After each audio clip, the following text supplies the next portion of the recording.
Good Calories, Bad Calories by Gary Taubes, challenging the conventional wisdom on diet, weight control, and disease.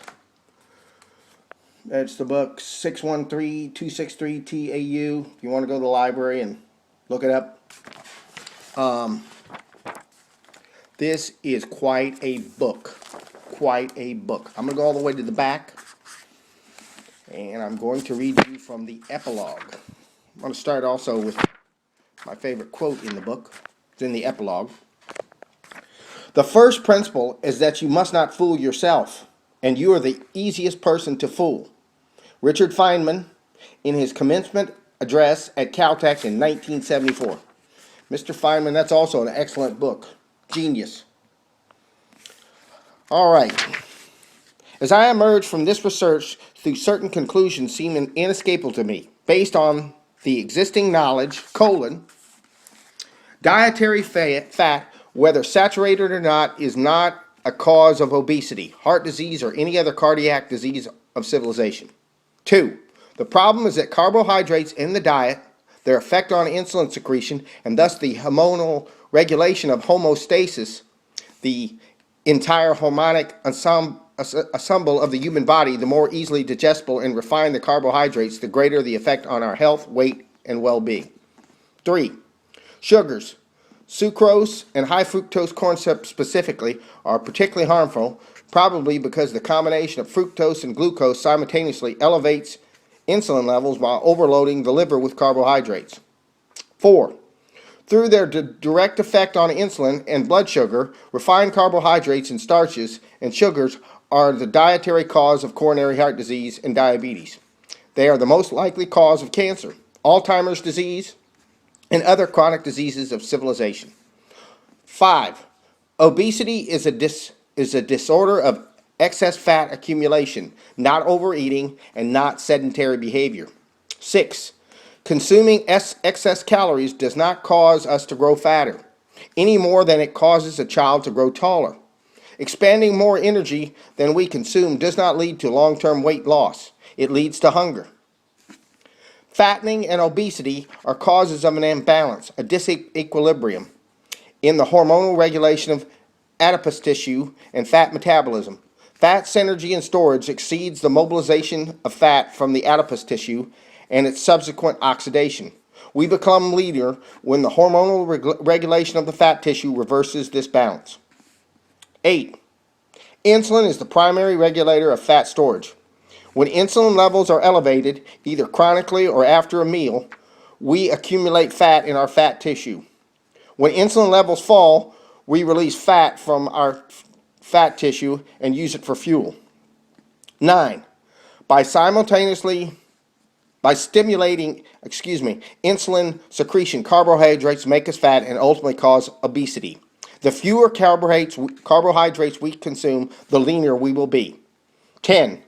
By driving fat accumulation, carbohydrates also increase hunger and decrease the amount of energy we expend in metabolism and physical activity.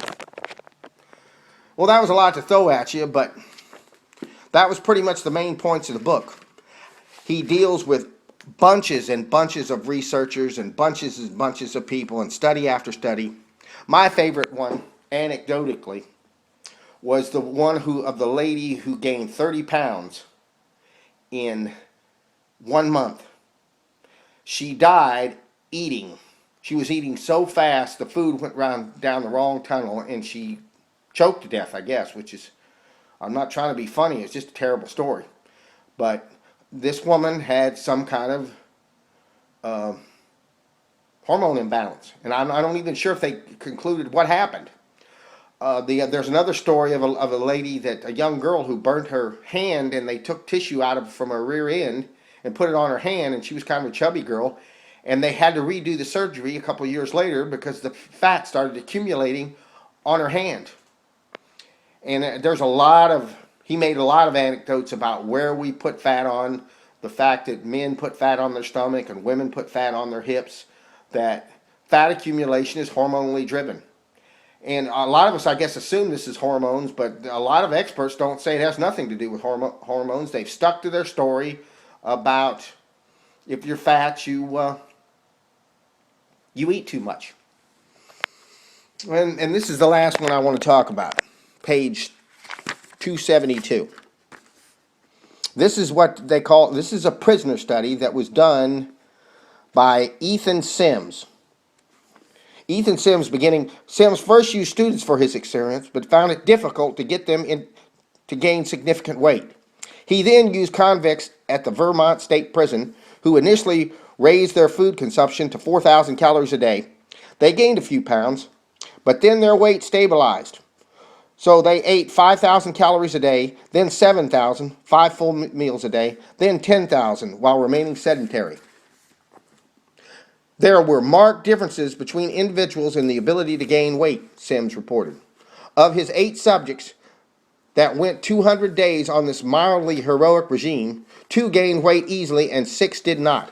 One convict managed to gain less than 10 pounds after 30 weeks of forced gluttony, going from 134 to 143. That looks like 9 pounds to me. When the experiment ended, all the subjects lost weight readily, Sims said, with the same clarity. In fact, as that with which obese patients typically return to their usual weights after semi-starvation diets. Sims concluded that we're all endowed with the ability to adopt our metabolism and energy expenditure in response to over and under nutrition. But some of us, as with any psychological trait, do better than others. So there you have it. So this book definitely attacks a lot of the assumptions that I made. One of the ones that really cuts me the wrong way is the fact that exercise really doesn't help you lose weight. I mean, there's just all kinds of examples here, and I've always exercised, and I had a lot emotionally invested in exercising. I recall, as I've said in other videos, that I spent hours and hours running and hours of jogging and lifting weights and all this stuff because of my exercise. And Mr. Tobbs really slaughters this point. Towards the end of the book, I lost a little bit of interest, but he really was dealing with things at a cellular level, and he makes it clear that things that happen here at the human level, at the day-to-day level, are really affected by our cells and our hormones and all these things. And all this stuff is very complicated to figure out, but if you invest some time and experiment with this, I'm sure you'll be very pleased at what you get and how you look. Thank you.